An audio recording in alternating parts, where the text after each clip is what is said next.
And I remember, I recall that at this moment, يعني a story that Shaykh al-Shanqiti حفظه الله ورعاه mentioned, and this was Bil Medina. He said that an old man came to him complaining about family problems.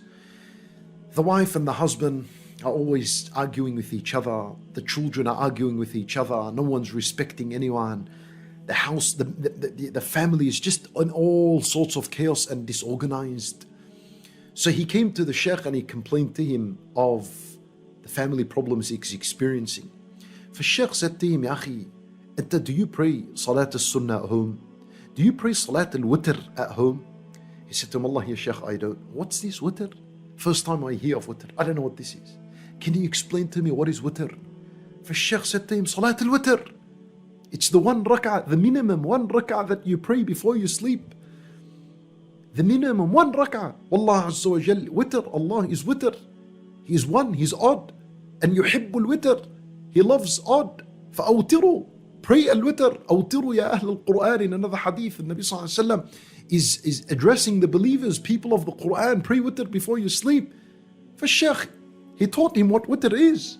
Yani, this carries a huge significance in Islam. Al-Witr. How can a believer sleep without praying al-Witr?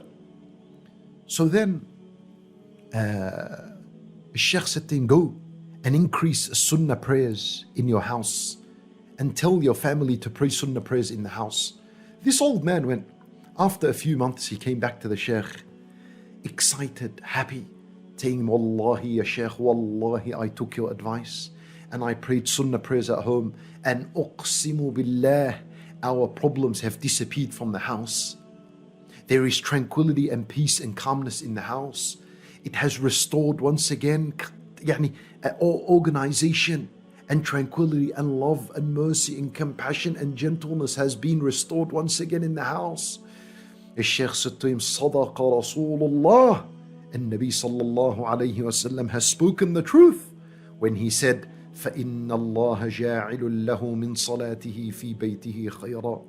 That Allah Azza wa Jal would descend into a house an abundance of good if a person was to establish prayers in his house. What can you lose? What can you lose when you pray Sunnah prayers and extra nafil prayers in your house? Allahu Akbar. Allahu Akbar. My brothers and sisters in Islam, as-salat is therapy.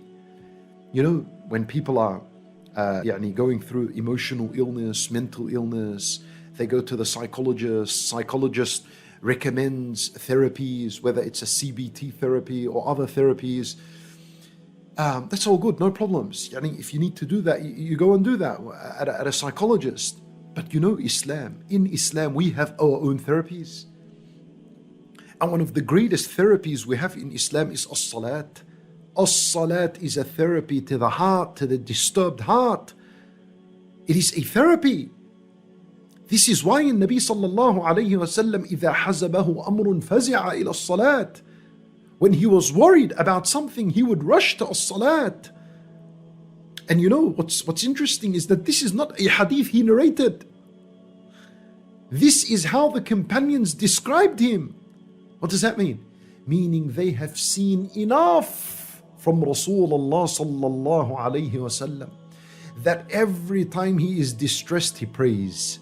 That's it. It's become a pattern. It's become a habit. We've seen it. So now they narrated it. Yani, how many times did Rasulullah sallallahu alayhi wasallam pray whenever he felt distress and worry?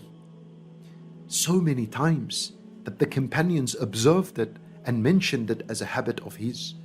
And that's more powerful than if a Nabi sallallahu alayhi wa sallam was to narrate that. Allahu Akbar. For in prayer there is therapy. I know of a Saudi Sheikh that passed away now, rahimahullah. He used to treat the people bis-sujood. Wallahi, he used to treat people bis-sujood. Whenever a person used to come to him and complain about his worries and depression and sadness, Sheikh would say to him, pray and sit in sujood for half an hour. Stay in sujood for half an hour. Don't come up. That's your solution, bis-sujood. Wad'i ila Allah, or cry out to Allah Azza wa Jal. And he'd go and he'd do that, and it'd become a solution for people. A sujood is a solution for our anxiety. for our depression, for our fear, for our worry. Allah Azza wa Jalla said in the Quran, وَلَقَدْ نَعْلَمُ أَنَّكَ يَضِيقُ صَدْرُكَ. We know that your heart experiences tightness. Your chest experiences tightness. Yani, this ayah is speaking about an emotional difficulty. بِمَا يَقُولُونَ, because of what they say. Yani, in context here, al-mushrikun, they were insulting Rasulullah and mocking him. When Nabi Sallallahu Alaihi Wasallam felt pain because of this. So any pain you're experiencing, Allah knows about it. That's number one. نَعْلَمُ, we know. فَسَبِّحْ بِحَمْدِ رَبِّكَ. Allah says, what's the surah? What do you do? What do you do, Ya Rasul? Even if Rasulullah, the best of creation, was to experience difficulty and calamity and hardship and goes through an emotional state, Allah says to him, فَسَبِّحْ بِحَمْدِ رَبِّكَ.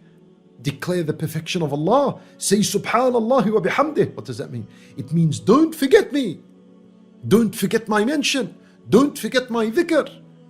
فَسَبِّحْ بِحَمْدِ رَبِّكَ. Declare the praise of Allah. Say Subhanallah wa bihamdih. Subhanallah wa bihamdih. Repeat it. Keep repeating it until your heart is satisfied and it's nourished بِذِكْرِ اللَّهِ عَزَّ وَجَلَّ. Allahu Akbar. وَكُمْ مِنَ السَّاجِدِينَ. And be from among those who do sujood. In other words, pray.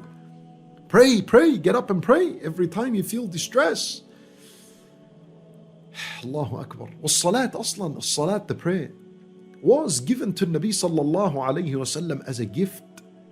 And he was given that command of the prayer in the year of sorrow and sadness, after he had lost his beloved uncle Abu Talib, and after he had lost his beloved wife Khadija radiallahu anha, and after he had gone to At-Ta'if and he was stoned. He had nothing.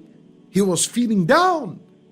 When Nabi Allah Azza wa Jal took him up al-Isra wal-Mi'raj and gave him as-salat.